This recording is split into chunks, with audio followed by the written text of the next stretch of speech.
충격적인 속보입니다. 손흥민의 단짝 해리케인이 김민재가 소속된 바이에른 뮌헨으로 이적한다는 소식입니다. 개막을 3일 남겨둔 상황에서 케인의 잔류와 이적은 마치 저울질처럼 그 어떤 판단도 하기 어려웠는데 마침내 결정이 났습니다. 아직 계약을 한 것은 아닙니다. 먼저 영국 매체 디 애슬레틱이 독일 소식통에 따르면 바이에른 뮌헨은 해리케인을 영입하는 것을 두고 토트넘과 합의했다라고 보도를 했습니다. 이어서 1억 유로 이상의 가치가 있는 것으로 추정되는 뮌헨의 제안을 현지 시간 수요일 9일 토트넘 측이 수락했다. 이제 케인이 이적 여부를 결정해야 한다. 케인은 프리미어리그 개막전 전까지 상황이 해결되길 원했다. 그는 새로운 토트넘 사령탑 엔지 포스테코글루 감독 밑에서 뛰는 걸 즐기고 있어 잔류하는 쪽으로 기울었지만 협상의 발전됨에 따라 어떻게 반응할지는 예측 불허이다 라고 덧붙였습니다.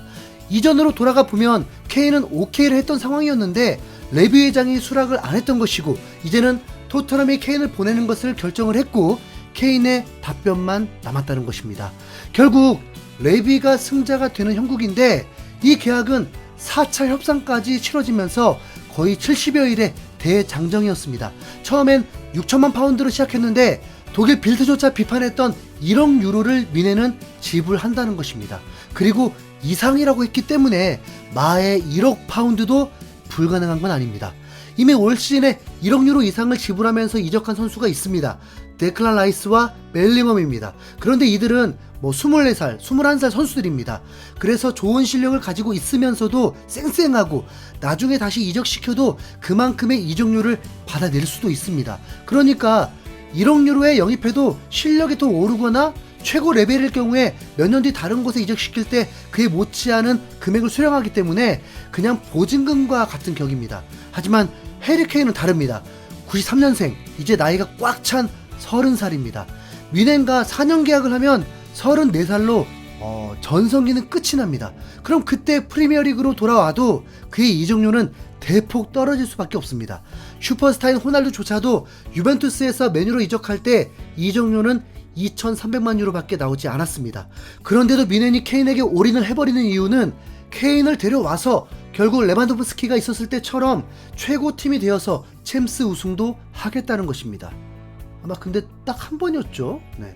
바이에른 뮌헨은 지금까지 레알 마드리드 다음으로 챔스 우승을 많이 했는데 횟수는 레알 마드리드와 많이 차이가 납니다. 레알 마드리드 14회, 바이에른 뮌헨 6회입니다. 레반도프스키가 있을 때 우승은 딱 한 번입니다. 바이에른 뮌헨의 최근 경기력을 보면서도 정말 케인만 있으면 완벽한 팀이라고 느꼈었는데 케인 자리에 뛰는 선수는 매우 어린 유망주 테리였습니다. 결국 며칠만 지나면 올 시즌도 스트라이커가 없이 시즌을 치를 상황이었습니다. 그래도 강팀이지만 결국 챔피언스 리그에서 만나게 될 맨시티, 레알 마드리드를 무너뜨리기에 역부족이죠. 결국 토트넘이 이렇게 갑자기 수락한 이유는 케인과의 계약 기간이 단 1년밖에 남지 않았기 때문입니다. 겨울 이적시장 때 보내줘도 최소 절반 이상 떨어지거나 상황에 따라서는 뮌헨이 영입을 아예 안 해버릴 수도 있는 것입니다. 그러면 내년 6월이 돼서는 B클럽들은 현금 1,000억 이상을 쓰지 않고도 월척을 데려올 수 있기 때문이죠. 이는 모든 전문가들의 공통적인 판단입니다. 토트넘이 수락했다는 소식은 디애슬레트뿐만 아니라 스카이 스포츠에서도 비중 있게 다뤘습니다.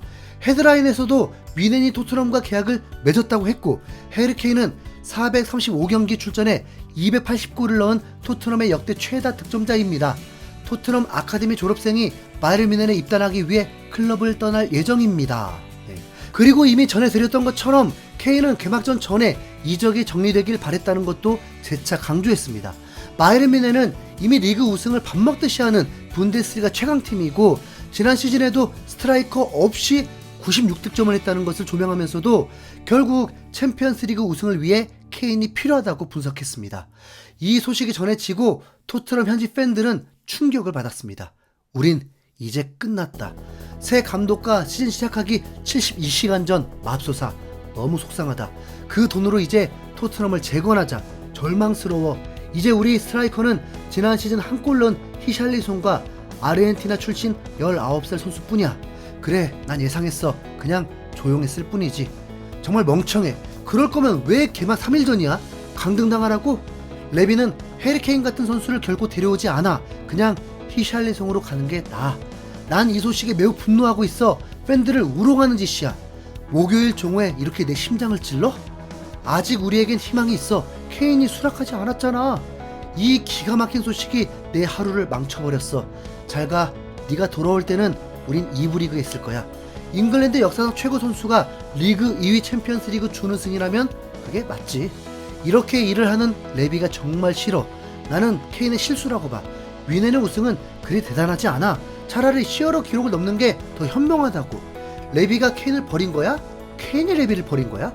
케인이 거절한다면 그는 미친 거라고 봐야겠지. 난 메뉴 팬이야. 3년 뒤 그는 메뉴로 오게 될 거야. 케인이 갑자기 부상을 당한다면? 글쎄, 아내가 미넨에서 그렇게 될 줄 누가 알았을까?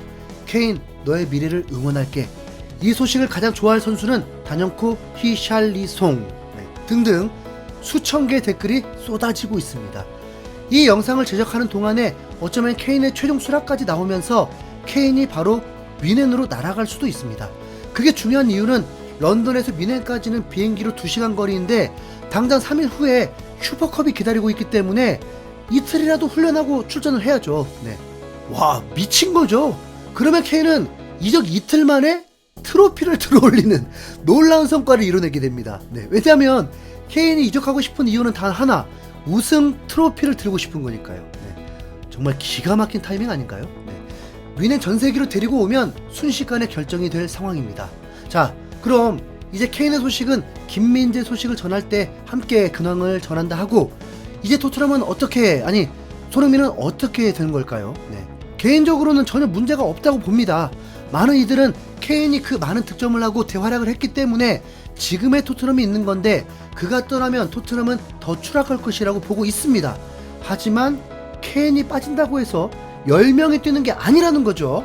토트넘이 돈도 돈이지만 이번 바르셀로나와의 경기에서 바르셀로나가 100% 주전으로 토트넘을 상대했는데, 토트넘은 케인이 없었는데도, 심지어 비주전팀이라는 오명을 안고 경기했는데도 대등함을 넘어서 80분 동안 이기고 있었습니다. 거기서 토트넘의 공격 축구가 통할 수 있다고 봤을 수 있습니다. 당연히 손흥민이 그대로 건재하고 반더벤을 기가 막히게 데려오면서 더 강해진 토트넘이기 때문에 충분히 경쟁이 된다고 판단한 것일 수 있습니다. 바르셀로나전 풀경기를 보신 분이라면 아마 진짜 공감하실 수 있습니다. 네. 오히려 케인 때문에 토트넘이 풀리지 않았던 거라면요. 네. 케인이 빠질 때 손흥민이 대활약을 할 때마다 토트넘 성적이 더 좋았다는 것은 팩트입니다. 2018-2019 챔피언스리그 8강부터 4강까지 케인이 없이 결승 진출했고, 결승전에 케인 투입했지만 패배. 케인이 득점 어시스트 리그 1위하고도 토트넘은 6위. 손흥민이 득점왕 하니까 토트넘 4위. 인정? 네. 플레이 자체가 달라지면 골 넣는 선수들은 다양해집니다. 케인은 분명 좋은 선수였습니다.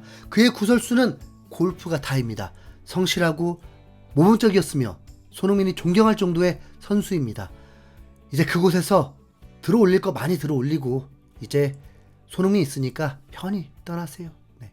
모르겠지만 고래는 굉장히 기대됩니다. 이상 흰수염고래였습니다. 감사합니다.